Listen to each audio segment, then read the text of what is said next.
I and a lot of members of the resistance are U.S. history fans. Memoirs of Harry Truman adorn my bookshelf. I want to explain why we have not rebelled against the government. And in fact, it probably goes back to Truman's time. Number one reason, we successfully won World War II with relatively few casualties. It was a good effort by government. Private warriors might have done better, but generally, FDR and his commanders, Truman and his commanders did a very good job, and we, in 1945, were the only superpower with lots of benefits. The Marshall Plan, one of the best policies ever in world history, which benefited the U.S. and built up Western Europe and helped defend against the Soviet Union, all in one. Good thing. Again, a Truman administration thing. Well, we, I think, have been basking in the glow of success, but 70 years of domestic lameness haven't affected us well enough. We've had 70 years of looking to the government to get things done even domestically. And there really should be a strict definition difference. Foreign affairs, yeah, we need the government. Domestic, we don't. But we don't see that distinction. For 70 years, big government has been embedded in media, and for at least 50 years, big government has been embedded in most college campuses.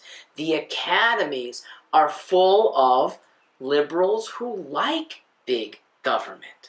So people are being educated to expect that government is the right way to provide.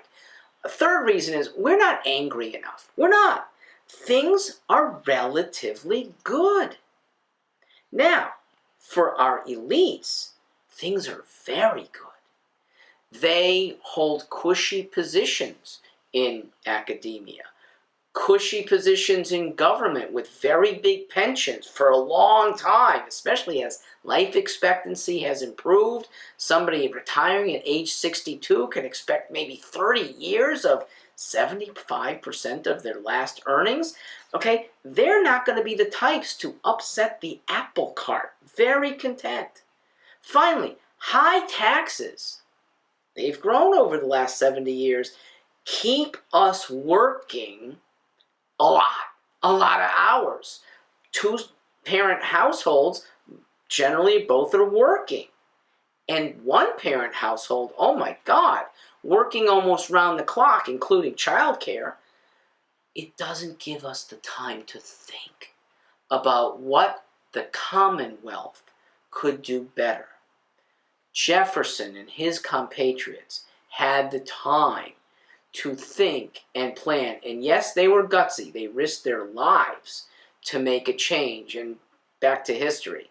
The change that George Washington, Thomas Jefferson, Ben Franklin, Sam Adams sought to change the, quote, oppressive King George, it pales in comparison to the oppression that we suffer today at the hands of our own government. We're not angry enough.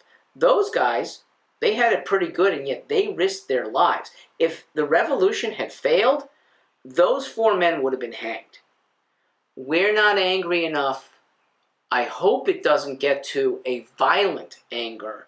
Let's try to, in a peaceful way, get us on the right track.